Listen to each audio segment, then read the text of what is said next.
আসসালামু আলাইকুম। উপন্যাস হৃদমায়ার প্রেমগাথা পর্ব ৩৪ লিখেছেন রিক্তা ইসলাম মায়া। সকাল 10:৪৫। তপ্ত রোদে উজ্জ্বল ধরণী। এই সাত সকালে হৃদের কাজে থাকার কথা, অথচ সে কাজ ফেলে এই সাত সকালে ড্রাইভিং সিটে বসে, পাশে রাদীপ চকচক মুখে বসে, মায়া দুই ভাইয়ের মাঝে পিছনের সিটে কাচুমাচু করে বসে। আপাতত সে হলো একজন আসামির ন্যায়। ওকে হৃদ যেথায় নিয়ে যাচ্ছে, মায়াও সেথায় সেথায় যাচ্ছে। এই সকালের নাস্তার টেবিলে কত কিছুই না হলো। মায়া লজ্জা আর অস্থিরতায় ভুলভাল কাজ পর্যন্ত করলো। অথচ মায়ার ফাহাদদের বাসায় মুক্তা আর জুয়ের সাথে থাকার কথা। কাল রাত থেকে মায়া ওই বাড়ি থেকে নিখোঁজ। নিশ্চয়ই সবাই টেনশন করছে মায়ার জন্য। কিন্তু হৃদ মায়াকে না ওই বাড়িতে নিয়ে যাচ্ছে, আর না ওই বাড়ি সম্পর্কে কিছু বলছে। মায়া টেনশনে নিজের বোনের শ্বশুর বাড়িতে যাবে বলে এই নিয়ে বেশ কয়েকবার আর্জি জানিয়েছিল হৃদকে, কিন্তু কাজের কাজ কিছুই হলো না। হৃদ মায়ার কথা কানে তো তুললই না, উল্টো মায়াকে বগল থাবা করে কোথায় যেন নিয়ে যাচ্ছে এই সকালবেলা। মায়া হৃদকে কিছু বলতে পারছে না বলে চোখ ফেটে কান্না আসছে ওর টেনশনে। মন চাচ্ছে হাউমাউ করে কাঁদতে, কিন্তু মায়া তাও করতে পারছে না রাদীপের জন্য। সকাল থেকে অলরেডি মায়া অদ্ভুত সব কাজকাণ্ড করে ফেলেছে। এখন নতুন করে আর কিছু ঘটাতে চায় না, নয়তো দেখা গেল রাদীপ মায়ার হাউমাউ চিৎকারের কান্না দেখে বলে বসলো, ভাবির কষ্ট আমার কষ্ট, আমিও তোমার মতন কান্না করতে চাই। তখন বিষয়টা আরও লজ্জাজনক হয়ে যাবে মায়ার জন্য। এমনিতে রাদীপ সকাল থেকে শুধু মায়াকে দেখে যাচ্ছে। রাদীপের ড্যাব ড্যাব করে তাকানোতে মনে হচ্ছে মায়া কোনো মানুষ হতেই পারে না। মায়া হলো দুনিয়ার অষ্টম কোনো আশ্চর্য পদার্থ, যেটা রাদীপ খান জীবনের প্রথম দেখে ভীষণ বিস্মিত হয়ে আছে। তার থেকে সবচেয়ে ইতস্তত ব্যাপার হলো মায়া কাল রাত থেকে একই ড্রেস পরে আছে। গায়ের জামাটাও এখন নোংরা নোংরা লাগছে মায়ার কাছে। অথচ এই দুই ভাই কেমন টিপটাপ সেজেগুজে আছে, যেন নতুন জামাই সেজে মায়াকে নিয়ে কোথাও একটা যাচ্ছে তারা। আল্লাহ জানে মায়াকে কোথায় নিয়ে যাচ্ছে তারা। এদিকে মায়ের বাড়ির জন্য টেনশন হচ্ছে। মায়াকে ফাহাদদের বাড়িতে না পেয়ে নিশ্চয়ই ওই বাড়িতে হাঙ্গামা লেগে গেছে। হৃদের সাথে মায়ের অবাধে চলাফেরাটা যদি কারো কানে যায়, তাহলে বিশ্রী একটা কাণ্ড ঘটে যাবে বোনের শ্বশুর বাড়িতে। মায়ের মনস্তাত্ত্বিক চিন্তাধারার মধ্যেই রাদীপ সামনের সিট থেকে পেছনে ঘুরে মায়াকে দেখলো টেনশন করতে। দুষ্টু রাদীপ মায়ার ভয় আরও বাড়িয়ে দিতে দিতে বলল, ভাবি, তুমি আমাদের আম্মুকে চিনো? দেখেছো কখনো সরাসরি? রাদীপের কথায় মায়া ভয়ে কাচুমাচু মুখটা তুলে তাকালো রাদীপের দিকে। সঙ্গে সঙ্গে চোকাচোকি হলো দুজনের। মায়া ভয়ে মাথা নাড়িয়ে অসম্মতি জানালো রাদীপকে, যে সে কখনো সরাসরি দেখেনি। মায়ার কথায় বেশ সিরিয়াস হলো রাদীপ, যেন সে মায়ের এই উত্তরটা পাওয়ার আশায় ছিল। মায়া রাদীপের হঠাৎ পরিবর্তিত মনোভাব দেখেই বুঝলো যে রাদীপ মায়াকে এই মুহূর্তে বেশ সিরিয়াস কিছু বলতে চায়। হৃদ সামনের ড্রাইভিং সিটে থেকে স্টিয়ারিং ঘোরাতে ঘোরাতে তীক্ষ্ণ দৃষ্টি তুলে রাদীপকে এক পলক দেখে তাকালো মিররের দিকে। সেদিকে মায়ার ভয়ার্ত মুখটা দেখা গেল। রাদীপ তক্ষুনি সিরিয়াস গলায় বলল, ভাবি শোনো, আমাদের আম্মু কিন্তু অনেক রাগী মানুষ, বুঝলে? হৃদ ভাইয়ের থেকেও রাগী। এতটাই রাগী যে আমাদের আম্মু যখন রেগেমেগে আগুন হয়ে যায়, তখন আম্মুর কপাল দিয়ে দুটো আগুন শিং বের হয়। তুমি সাবধান থেকো ভাবি, আমাদের আম্মুর নতুন মানুষ দেখলেই শিং দিয়ে গুঁতো মারে। তবে তুমি তো তার বড় ছেলের বউ, সে সুবাদে তোমাকে ছাড় দিলেও দিতে পারে। I don't know. আসলে আমার তোমাকে নিয়ে অনেক চিন্তা হচ্ছে, বুঝলে? এই অল্প সময়ের মধ্যে আমার তোমাকে অনেক মনে ধরেছে। তোমাকে বড় ভাবির চোখে দেখি। এখন তুমি যদি আম্মুর শিংয়ের গুঁতো খেয়ে হসপিটালে পড়ে থাকো, তাহলে আমি ভীষণ দুঃখ পাবো। এজন্য আমি তোমাকে সাবধান করতে চাইলাম ভাবি। তুমি আম্মুকে রাগ দিয়ে কোনো কাজ করো না, কেমন?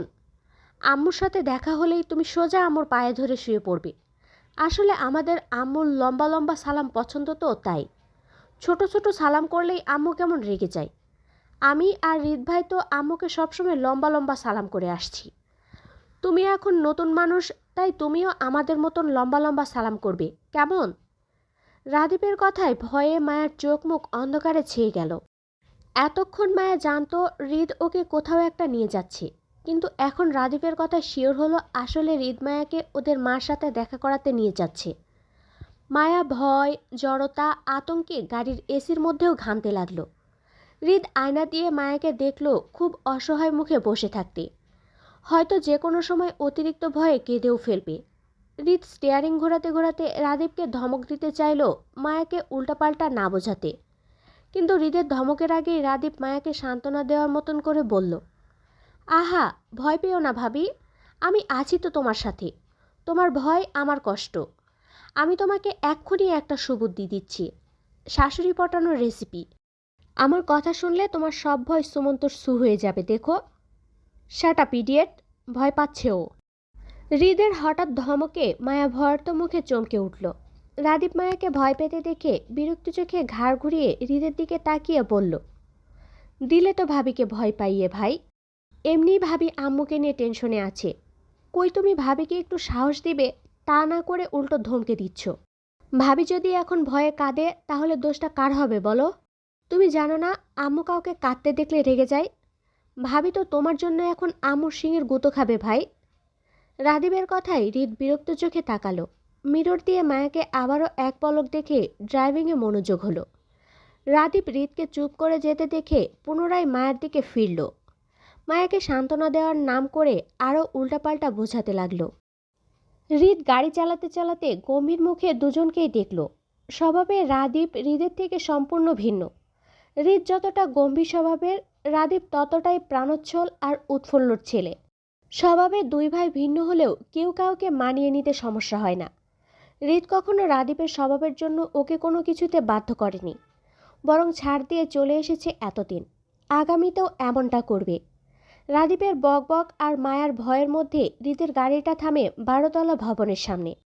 দারোয়ান হৃদের গাড়িটা দেখে সালাম দিয়ে গেট টেনে ধরতেই হৃদের গাড়িটা ঢুকালো ভিতরে। মায়া তখনও ভয়ে কাচুমাচু করে বসে।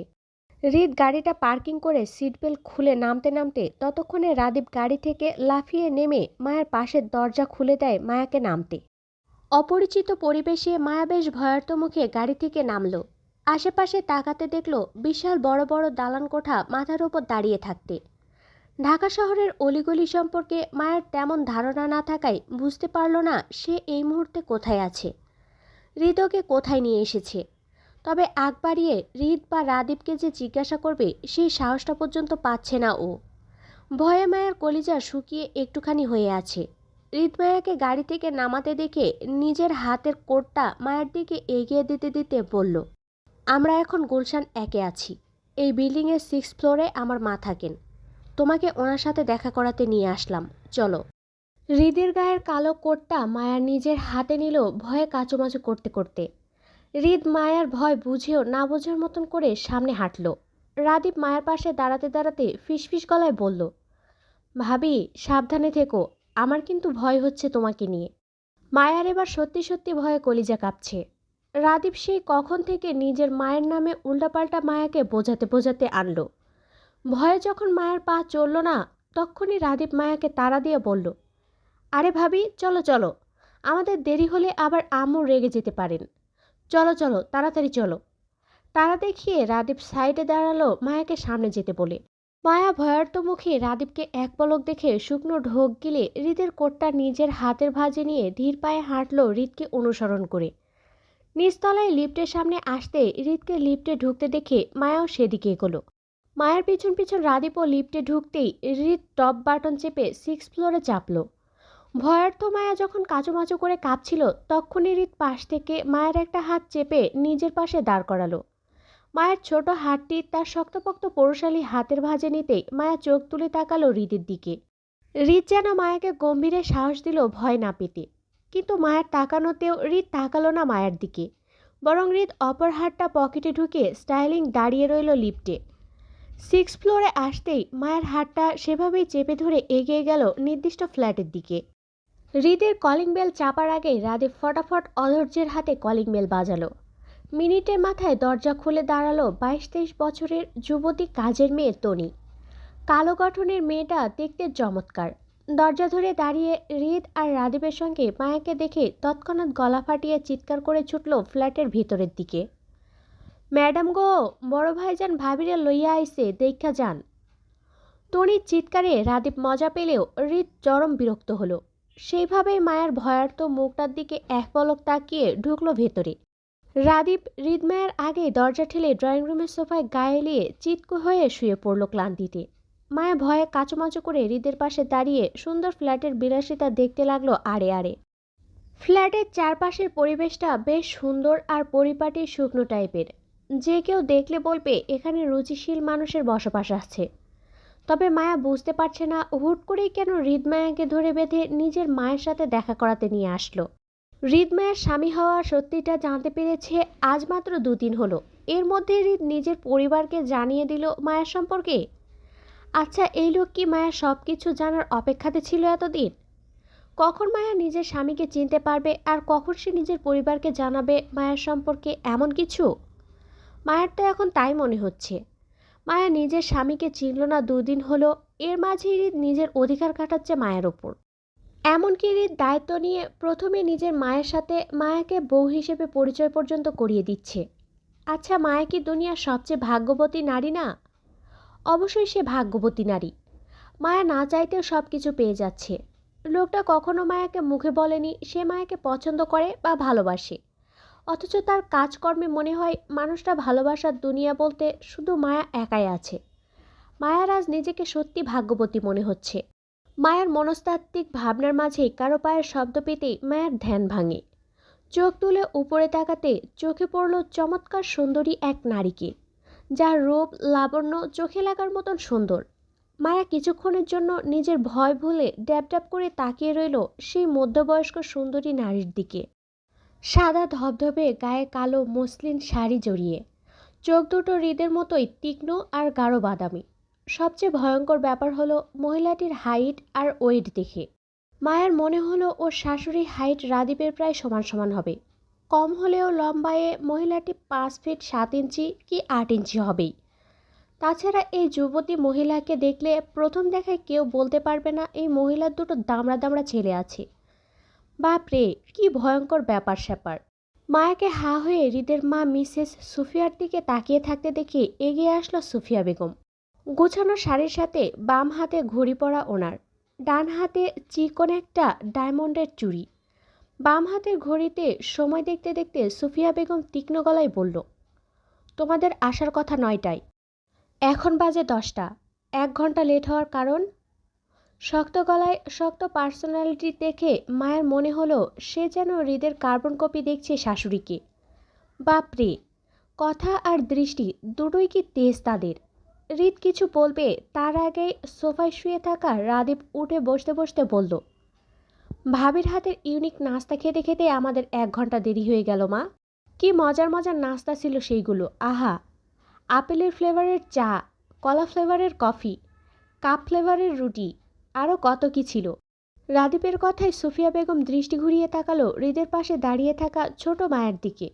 রাদীপের মুখে ভাবি ডাক শুনে ওনার মনে হলো ছেলের বউয়ের কথা। সুফিয়া বেগম বেশ তীক্ষ্ণ দৃষ্টিতে মায়ের পা থেকে মাথা অবধি পরখ করল একবার। দৃষ্টিতে তীক্ষ্ণতা বজায় রেখে সেই দৃষ্টি ঘুরিয়ে তাকালো আবার হৃদের দিকে। আগের ন্যায় গম্ভীর গলায় বলল, খেয়ে এসেছিস কেন? না করেছিলাম না? বলেছিলাম না সকালের নাস্তা এখানে এসে করবি? আমি যে সকাল থেকে না খেয়ে অপেক্ষা করব সেটা মনে ছিল না? সুফিয়া বেগমের গম্ভীর গলার কথায় মায়া কেঁপে উঠে হৃদের দিকে আরও চেপে গেল। হৃদের গা ঘেঁষে দাঁড়িয়ে পিছনে লুকাতে চাইলে হৃদ মায়ের হাতটা শক্ত করে ধরে রেখে বলল, টেবিলে নাস্তা দিতে বলো মা, আমরা তেমন কিছু খেয়ে আসিনি, শুধু একটু কফি খেয়ে এসেছিলাম। হৃদের কথা শেষ করতে না করতেই তনি দৌড়ে কিচেনে গেল টেবিলের নাস্তা দিতে। সুফিয়া বেগমের কিছু বলার অপেক্ষা করল না, কারণ সুফিয়া বেগম অনেক শক্ত ধাঁচের মানুষ। কথা কম বলে, কাজ বেশি চাই ওনার। অযথা বাড়তি কিছু পছন্দ না ওনার। সুফিয়া বেগম হৃদের থেকে দৃষ্টি সরিয়ে সম্পূর্ণরূপে তাকালো ভয়ার্ত মায়ের দিকে। সে আপাতত হৃদের গা ঘেঁষে দাঁড়িয়ে বারবার আর চোখে সুফিয়া বেগমকে দেখার চেষ্টা করছে। সুফিয়া বেগম মায়ের মনোভাব বুঝতে পেরে গম্ভীর গলায় ডাকলো মায়াকে নিজের কাছে, এই মেয়ে, এদিকে আসো। সুফিয়া বেগমের গম্ভীর ডাকে মায়ের সারা শরীর শিহরিত হলো ভয়ে। আতঙ্কের ন্যায় খামচে ধরল হৃদের কোমরের পাশে শার্টের কিছু অংশ। হৃদ দৃষ্টি নত করে মায়ের দিকে তাকালো। মায়াকে ভীষণ অসহায় আর ভয়ার্ত দেখালো। অতিরিক্ত নার্ভাসনেসে মায়াকে ঘামতে দেখে মনে হলো যে কোনো সময় কেঁদে ফেলবে মায়া ভয়ে। হৃদ ছোট করে বলল, যাও। মায়া নড়ল না, বরং হৃদের পেছনে দাঁড়িয়ে নিজেকে আড়াল করল। সুফিয়া বেগম হঠাৎ মায়ের ভয় পাওয়ার কারণটা বুঝতে না পেরে অনেক ধমকের সুরে ডাকলো মায়াকে নিজের কাছে। এই মেয়ে, শুনতে পারছো না? ডাকছি তোমায়, এদিকে আসো, কাম। সুফিয়া বেগমের ধমকে মায়া কেঁপে ওঠে, সত্যি সত্যি কেঁদে ফেলল। হৃদের শার্ট আঁকড়ে ধরে ফুপিয়ে কেঁদে উঠতেই সুফিয়া বেগম তীক্ষ্ণ দৃষ্টিতে তাকালো হৃদের দিকে। বলল, কি হয়েছে? কাঁদছে কেন ও? হৃদ রাদীপের দিকে বিরক্তি চোখে তাকালো। মায়াকে কাঁদতে দেখে রাদীপ দুষ্টু হাসছে নিজের কাজে সফল হতে পেরে। হৃদ সেদিকে তাকিয়ে মিসেস সুফিয়া বেগমকে বলল, তোমার ছেলেকে জিজ্ঞাসা করো মা। রাদীপ ওকে উল্টাপাল্টা বুঝিয়েছে তোমার নামে, সেজন্য তোমাকে ভয় পাচ্ছে ও। হৃদের কথায় শক্ত চোখে তাকালো সুফিয়া বেগম রাদীপের দিকে। রাদীপকে চোখ রাঙিয়ে এগিয়ে আসলো হৃদের দিকে। হৃদের পেছন থেকে মায়ের হাত টেনে নিয়ে বসালো সোফার উপর। টি টেবিলের ওপর থেকে পানির গ্লাসটা নিয়ে মায়ের দিকে এগিয়ে দিতে দিতে বলল, পানিটা খাও, আমাকে ভয় পাওয়ার কিছু নেই, নাও। মায়া ভয়ে ভয়ে পানিটা নিল। ফুপাতে ফুপাতে গ্লাসে চুমুক দিতেই হৃদ এসে রাদীপের পাশে বসল। মায়া গ্লাসের পানিটুকু শেষ করতেই সুফিয়া বেগম হাত বাড়িয়ে মায়ের থেকে গ্লাসটা নিয়ে পুনরায় জায়গায় রাখতে রাখতে বলল, আমার ছেলেকে কি দেখে পছন্দ করলে তুমি? ওই চেহারাটা ছাড়া তো আর কিছুই তো নেই ওর পছন্দ করার মতো। তাহলে তুমি কি দেখে বিয়ে করলে ওকে? আমার ছেলের সুন্দর চেহারার প্রেমে পড়লে নাকি? সুফিয়া বেগমের সরাসরি সোজাসাপটা কথায় মায়ার ভয় আরও বাড়ল। মা ছেলে দুটোই এক, কথার তেজ আর আচরণে মানুষকে ঘায়েল করতে সক্ষম। মায়া কোনো রকমে মাথা নাড়িয়ে অসম্মতি দিতে দিতে বলল, না। চেহারার প্রেমে পড়নি বলছো? তাহলে কিসের জন্য বিয়ে করলে আমার ছেলেকে? ও তো সুবিধার মানুষ নয়,